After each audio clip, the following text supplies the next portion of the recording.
So guys, this prof, who also one time presided over a security committee, has come out to say that during that time that some northerners, some villagers in the north, came to give them tip-off that a strange aeroplane was busy throwing down arms, money, and other things in their village. But guess what? The politicians in the north kept quiet. He's also confirming that the northern politicians were busy going to the US under Obama's regime to go have some secret talks with Obama's government. And it even got to a point that some officials under Obama's government came to Nigeria secretly without the state clearance. They had a meeting in the north. The northern politicians all knew about this, but they kept mum. So guys, the information you'll be getting in this video is so irritating. It's so irritating.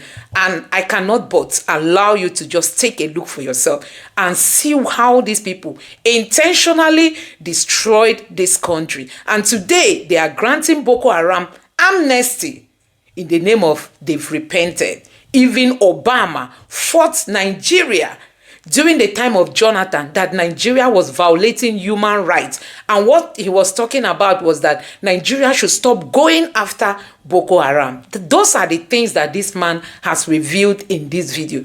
You need to take your time, relax, and listen to this, will I call it irritating information. You won't believe this happened in Nigeria. Take a look for yourself. Well, I'd like to give you some facts. I served on the Boko Haram committee. Now, 2 plus 2 at times has to be equal to 4. So even if I can't give you 4, but I can give you 2 plus 2, we would then have to come to the conclusion that I'm giving you 4.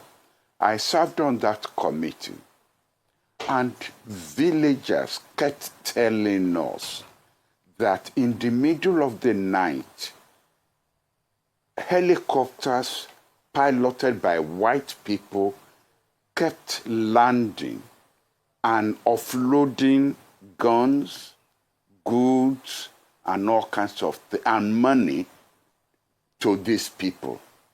Now, villagers they don't even know who these white people are. And they have no reason to lie to us. Now, we made a mistake. When I said some of us on the Boko Haram committee made a mistake. We thought it was the French that were doing this. Now we have an American congressman said, no, it was the Americans who were doing this. And when you then add that to the Obama administration refusing to sell weapons to us, to Nigeria, on the grounds that we had human rights violations in the way we were dealing with Boko Haram, not in the way we were dealing with ordinary Nigerians where there were no security issues. Then we got a plane that was going to go and buy weapons in South Africa. Someone tipped off the South Africans. It wasn't a Nigerian who tipped off the South Africans. Who tipped off the South Africans? You have to come to a conclusion that it has to be a power that had access to information. Sir. And that was able to do that. Sir. No, please, I just wanted to ask something. Did the villagers identify the people dropping the weapons as Americans? That's just what I want to ask. Did the villagers also tell you that, they were Americans, they spoke English? I just want to identify that, sir.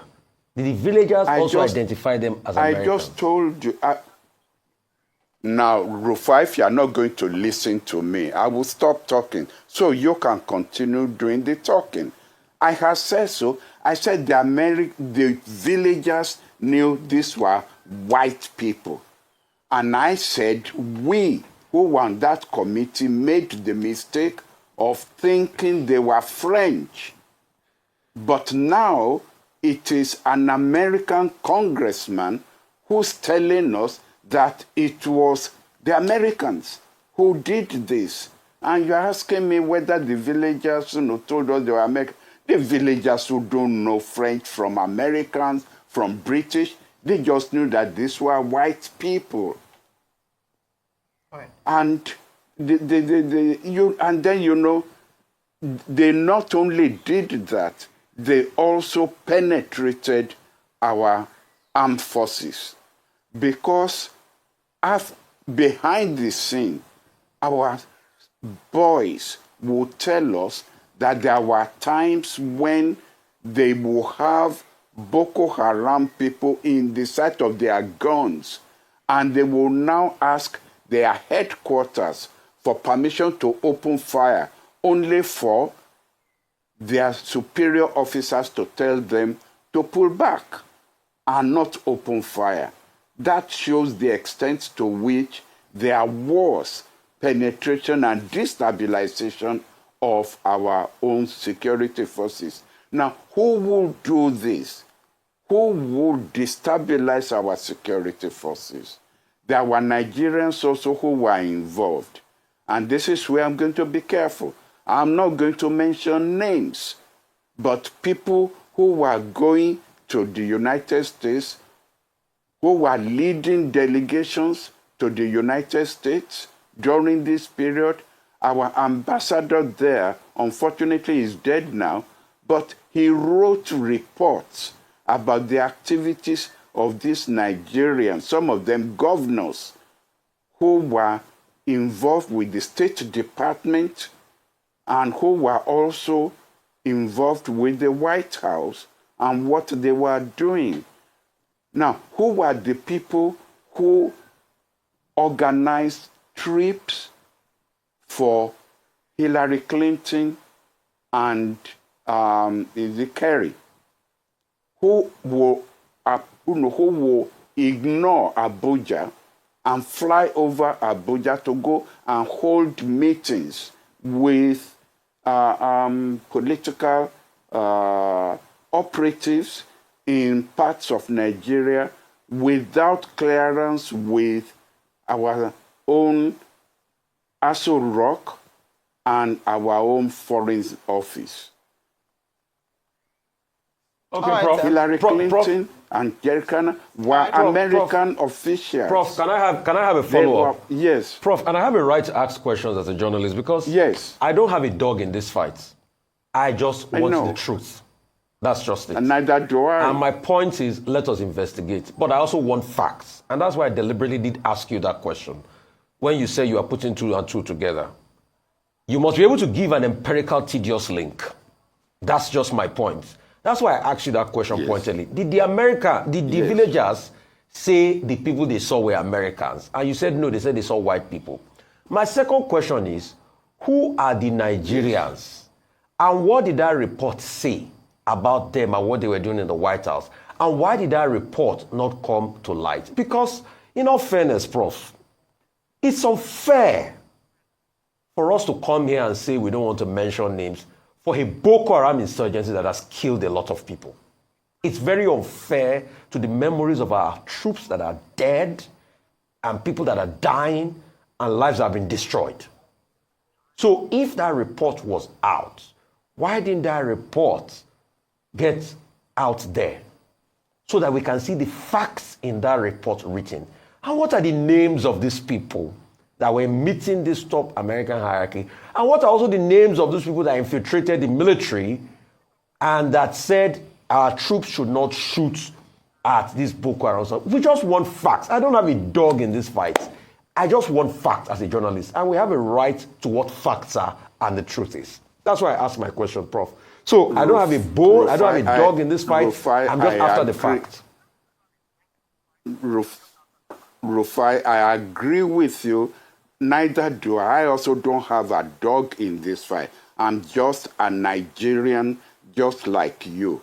Now, if you take the newspapers during the period when Jonathan was in power, you will find the names and pictures of Nigerians in high places who were visiting Washington, pictures taken in the White House, pictures taken in the State Department. You will find those pictures. They are not hidden.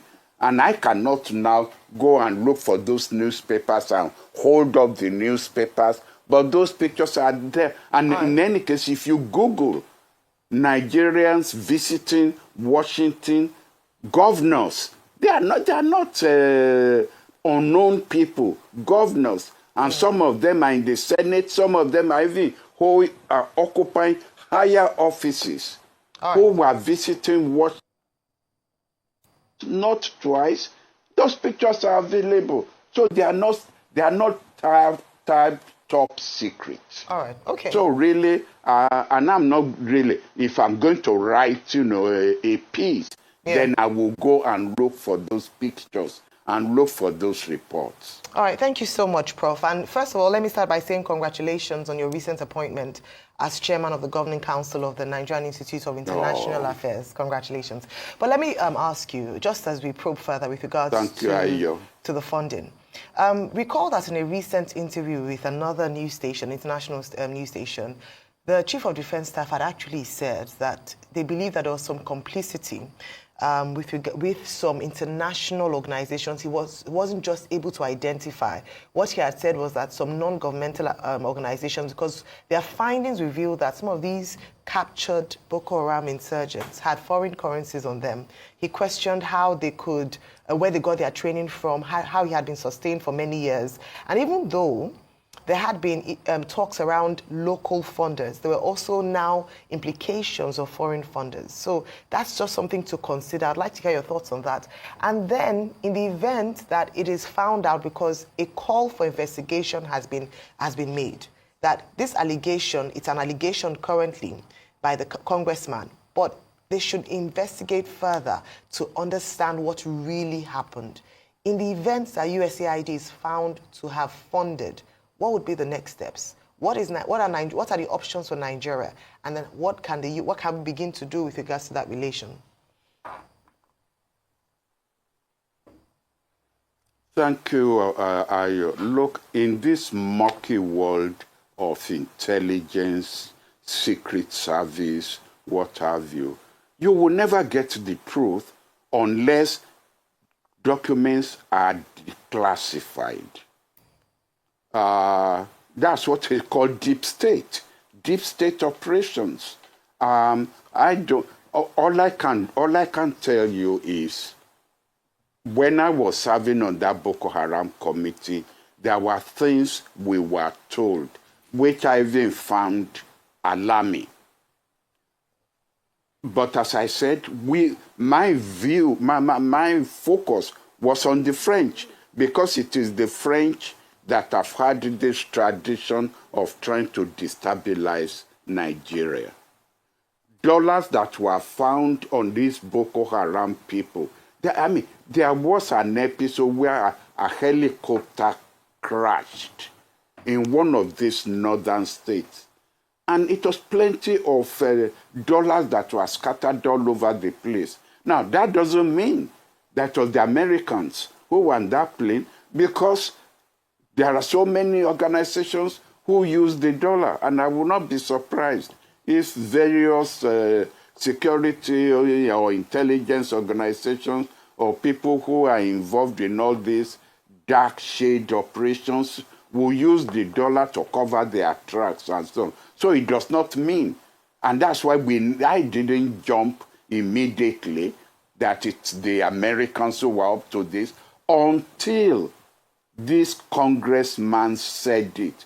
Now, if I'm not going to believe the congressman about operations, and this is a congressman who has access to their own data, he may have his own motive for what he's saying and for what he's doing and for why he's saying this. But if I'm not going to believe him, and on the grounds of that, we then end up with, we don't know. Well, if we don't know, then who will we believe? Then even when we say documents that are declassified, how are we even sure that whoever wrote those documents is telling the truth. You see, we are not going to get 100% certainty when you are dealing with intelligence operatives and what they are putting down on paper, some trying to cover their tracks, some trying to implicate the others. As regards to your question, what do we do now?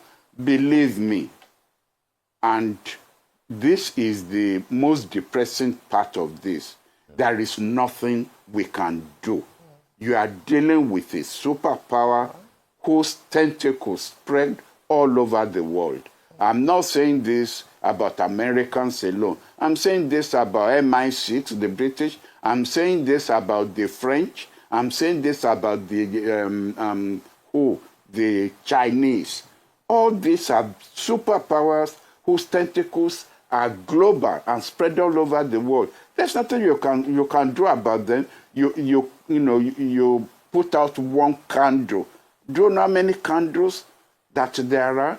How many of them are operating? Is the one that you know that you focus on, but there are others, many others. Earlier on, they were talking about Chile. What happened to Allende in Chile? Now, even right now, as we are talking, Venezuela is still the target of, the deep state, American deep state operations in Latin America. And if you are not careful, don't believe that, when, what's his name, Trump decides to target a particular country, he will only do it on the pages of the newspaper. They are not talking about the CIA. So if you shut down the operations of USAID, the CIA is there, the National Security Agency is there, they are all involved all intertwined in this operation. Destabilizing countries. Yes. Good morning, Prof. This is Anthony Killer here. Good morning, Prof. Good morning, Prof. Yes, good morning, sir. As you teach us international relations, we look at interest and influence, and then we try to tie that and deduce a lot of things, the cardinal points, interest and influence. For the purpose of viewers, what is the interest of superpowers, be it the USA, be it France, or any other white or any other color country, to finance Boko Haram? Let's have a sort of theoretical approach on it. What is their interest to finance Boko Haram? I believe it is Nigeria that they are trying to destabilize and use any agency that comes or that they can create. I attended a conference once in Washington, and it came up that no country in the global north wants a black country to become a superpower, because it will affect the domestic dynamic racial conundrum that they themselves are facing. It happened to Nkrumah, and Nigeria, if Nigeria makes it, recall, because it's not just me, recall what Mandela said, that until Nigeria makes it, there is no country with a black race that will make it in this world. So Nigeria had been a target before we even became independent. And that's why even the British arranged the handing over power to, if you like, the least developed part of Nigeria, and picked an elite that they think they can control. That is even before we became independent. As far back as 1945, the British had decided who they will hand over power to. And it's not the Azikiwes or the Awolowos or the Mbadiwes or the Okparas that they picked upon. because they knew they couldn't control those people. And so to that extent, you see, they learned their lesson when India under Nehru managed to escape their control. They learned their lesson that from then on, any of their countries, any of their colonies that is going to become independent, they have to ensure that the person they're handing over power to is the person they can control, so that they can continue to control those countries. And Nigeria had been a target. So I can't answer why they picked on Boko Haram. Honestly, I can't. I haven't given a thought. Why Boko Haram? Yeah. Okay. Prof, you see, as a journalist, my job is facts. I eat and sleep facts.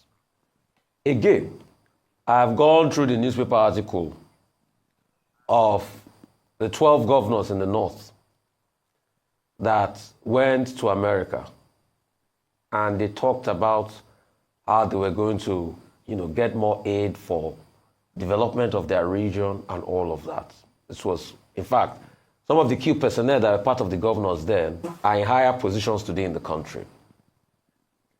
I'm happy you made mention of the Salvador Allende case.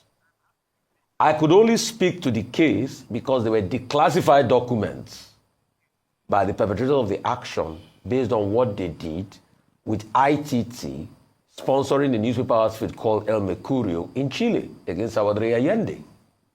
And also there were valid court deposition from the families of General Schneider, the general that was killed leading up to the assumption of office by Augusto Pinochet in Chile. I have facts of that. Based on all of this, can we get a Nigerian intelligence report? Because, okay, let's say the West might be biased, they will not show us the link. At least we should have some internal reports that might have been able to prove this link. Because, yes, we can say speculations. We've talked about the Leahy laws. But a lot of people will argue with you, Prof, that America too had also used the Leahy laws on a couple of, other people. You talked about the case of South Africa, we're trying to buy weapons and all of that. Some people will argue with you, yes, that was also the case, but also Nigeria finally also got those weapons, from other sources. In fact, based on your argument, when we extended the date of the election in 2015, we made some stride in clearing Boko Haram, and elections were held in those areas. So all I just want is there any report I can hold on to as regards this activity of the United States? All I'm just after is a fact. Is there maybe like a Nigerian intelligence report we can quote? Rafael, yes, I accept that as a journalist, you go after facts. As a scholar, I'm also interested in getting my hands on facts. However, the theory of rational thinking means in the absence of facts, when you are dealing with intelligence operations, you can make deduction. And from those deductions, you can come to conclusions that even you will come to while you are dealing with facts. I think that is the difference between you and I. During this period, the northern governors were not talking only about getting aid for development. They were even accusing Jonathan of the one who was, for his own electoral purposes, building up Boko Haram. Yes. They were making that kind of, allegations. All right. And, one knows. All right. And at the end of the day, Jonathan got a security organization from South Africa, all right, who almost fought Boko Haram who almost defeated them Okay. But when Buhari came to power, he asked the South African military security organization to disengage. Again, all these are facts that are in the press. So you can imagine how these people intentionally destroyed Nigeria. We all know that during the emergence of Boko Haram, people like Buhari said any attack on Boko Haram is attack on Nigeria, is attack on the north. And also, some people even called Boko Haram freedom fighters.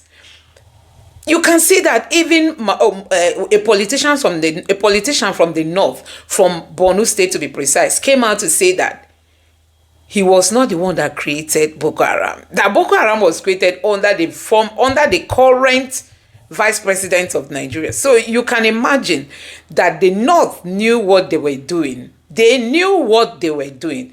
And today they are busy telling us that Boko Haram should be granted amnesty after wasting so much lives.